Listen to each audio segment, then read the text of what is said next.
Alexandre de Moraes para que a Procuradoria-Geral da República se manifeste sobre a possibilidade de reter ou não o passaporte de Eduardo Bolsonaro repercute no meio político.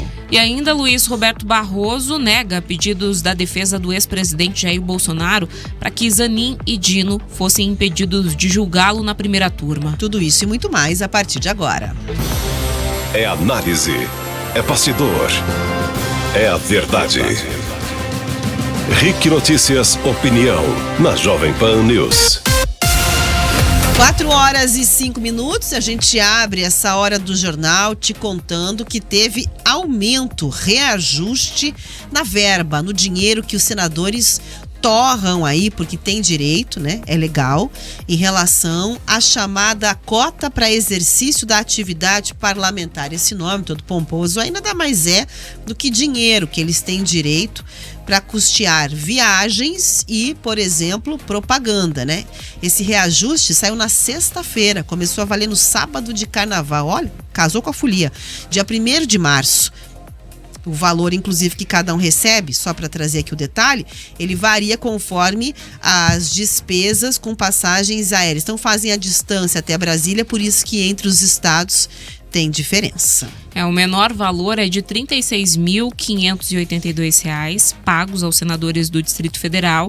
Já os senadores do Amazonas receberão a partir de março o valor de R$ 52.798.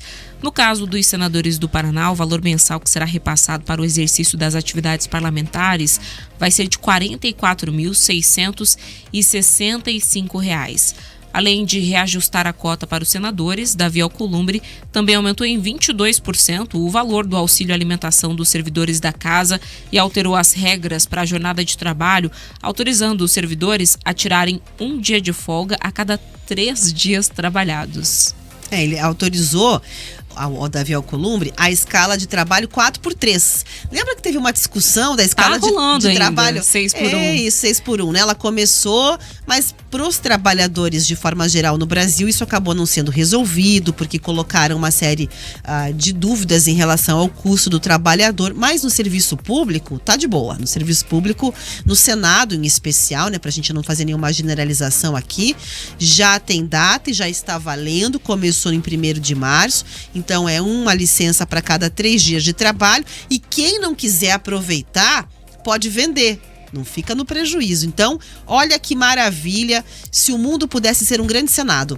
4x3 a escala de trabalho, verba tendo aumento, né? R$ 46.402,62 por mês, em média, de passagem aérea. Nossa, dá para viajar muito, mas aí é claro, tem a questão da propaganda, né? Transporte, hospedagem, escritórios, serviço de consultoria, alimentação, tudo entra nessa verba para cada um dos 81 senadores. Aqui no Paraná, a gente tem 3, tá? O valor específico que ficou definido aqui para Flávio Arnes, do PSB, Oriovisto Guimarães, do PSDB e Sérgio Moro, do União Brasil, é um valor de R$ 44.665,66 por mês dessa cota. E a gente quer saber se você considera justa esse regramento. A questão da verba está na nossa enquete. Mas se você que está trabalhando hoje gostaria também de fazer parte do mundo mágico do Senado, onde tem 4x3 como escala e a possibilidade de venda de folgas, você pode aproveitar o nosso chat e deixar a sua manifestação. O Poder 360, que foi quem fez este levantamento, né? Foi o portal que acabou trazendo a cobertura e esses valores em relação à verba, fez uma conta muito interessante de que para sustentar um deputado federal, 133 pessoas precisam trabalhar.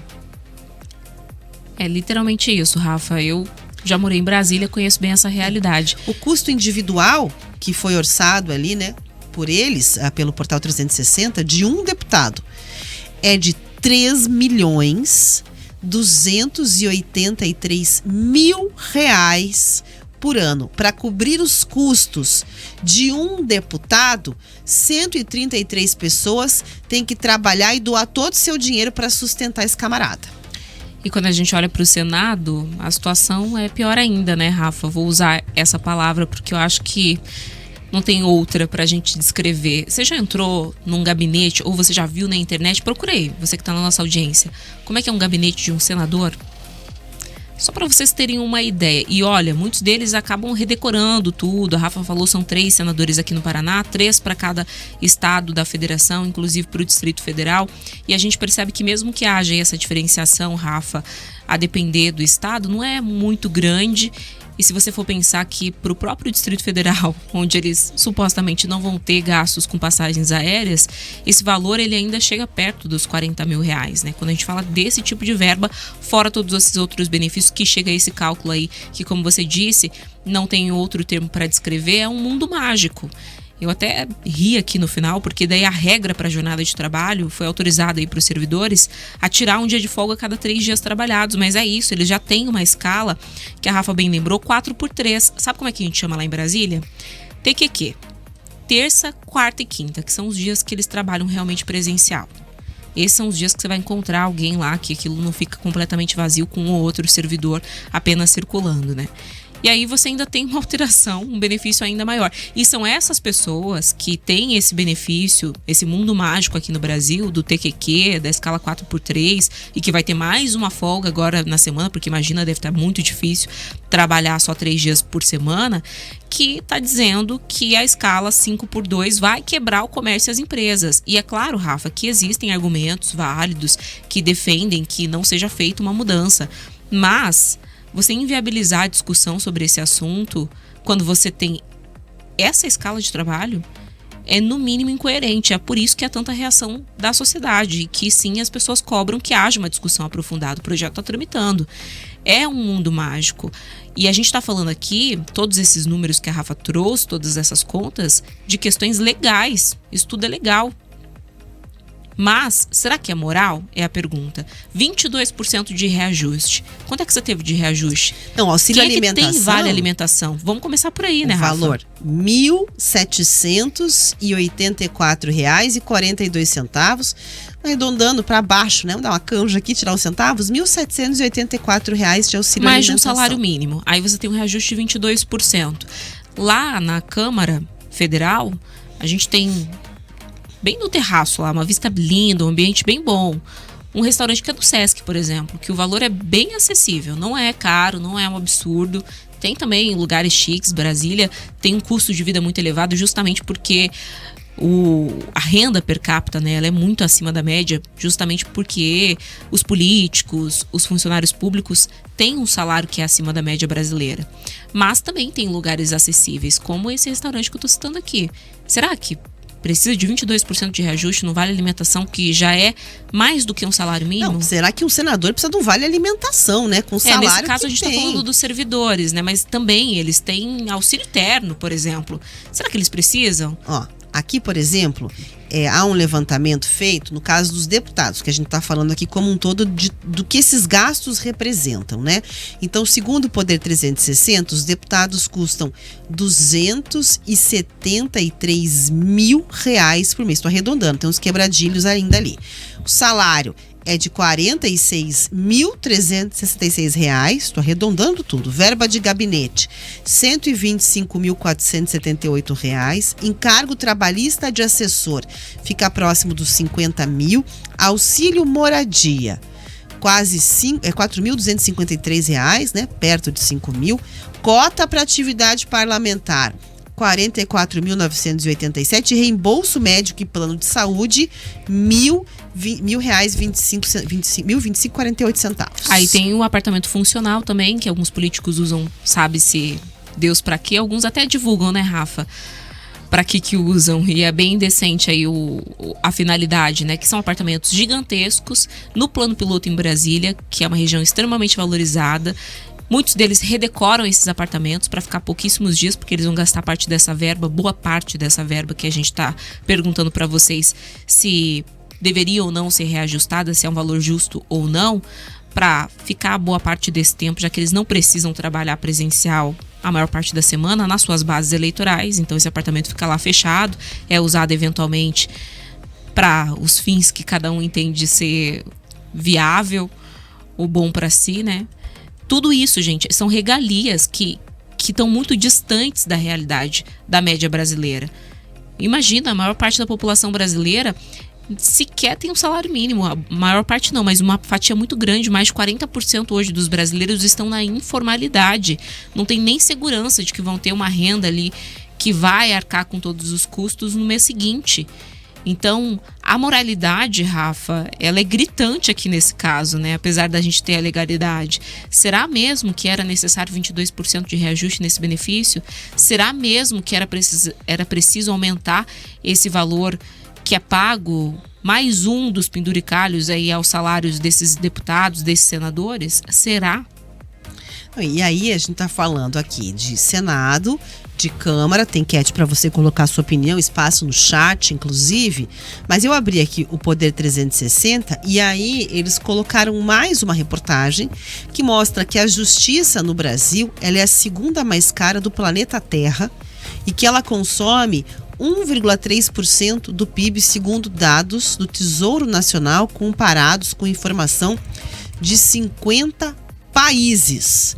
A justiça brasileira consome por ano 1,3% do PIB, do Produto Interno Bruto. Aí eu não sei, eu olho ali no chat, o pessoal está argumentando esquerda, direita. Eu estou com a sensação de que a gente está mais ou menos no Oscar, sabe? Querendo defender o Emília Pérez ou Ainda Estou Aqui, e no fundo, o verdadeiro inimigo é a Nora, sabe? Parece que é uma outra questão muito mais embaixo, que assim, transcende a questão de visão de mundo, que é importante também, quando a gente começa a falar sobre essa organização toda, a distribuição de recursos e gastos do poder público. E aí você vê, Rafa, em contrapartida, né, quanto do Bolsa Família, por exemplo, consome do PIB, né? Não chega a 1%. Tem que ver aqui a atualização desses dados, mas você tem que considerar que quando você investe o dinheiro, por exemplo, em programas assistenciais como esse, que inclusive tiraram o Brasil do mapa da fome,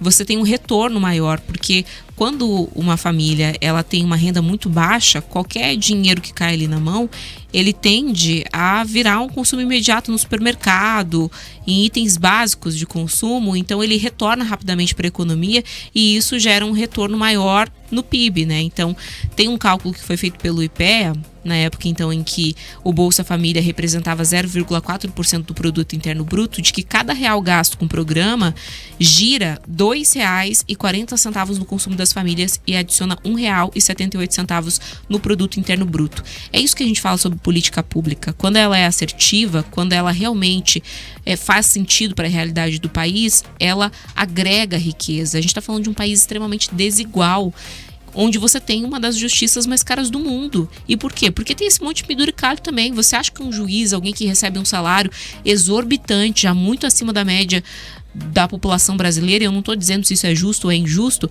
mas que ele ainda tenha benefícios como auxílio moradia, auxílio terno, auxílio alimentação, auxílio creche dos filhos.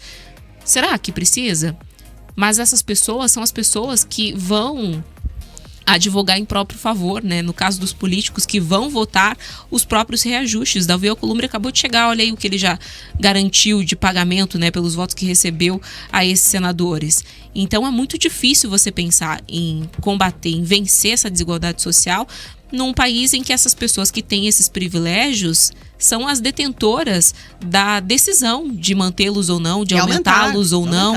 Então, Rafa, como é que você enxerga, né, uma luz no fim do túnel? E é importante a gente ter uma consciência de que a desigualdade social é um dos maiores males de qualquer economia capitalista, porque é isso que aumenta a violência, porque é isso que faz com que a própria meritocracia, Rafa, não seja mais do que um discurso.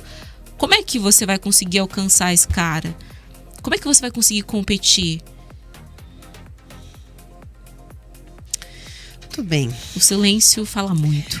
É complicado, é muito complicado. Tá faltando exemplo, né? Tá faltando bons exemplos. Legalidade há, eu preciso reforçar aqui, né? Legalidade há em relação a essas medidas, mas faça uma reflexão, né? O que está acontecendo?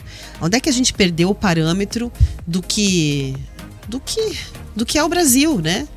do que a realidade das pessoas no supermercado, do que a realidade das pessoas tentando pagar suas contas, tentando viver as suas vidas com um mínimo de qualidade de serviço, né? Muitas vezes sem alternativas, em outras batalhando muito para que você tenha ali de forma legal, legítima, válida, né? Mas questionável quando você olha para o contexto do todo, algumas classes que vivem como castas extremamente privilegiadas e que não se dão por satisfeitas, né? A sede não parece que nunca cessa. Sempre por mais benefícios, mais vantagens. Aí você olha para o país e encontra um retrato onde a lógica parece essa, né? Pouca farinha, meu pirão primeiro.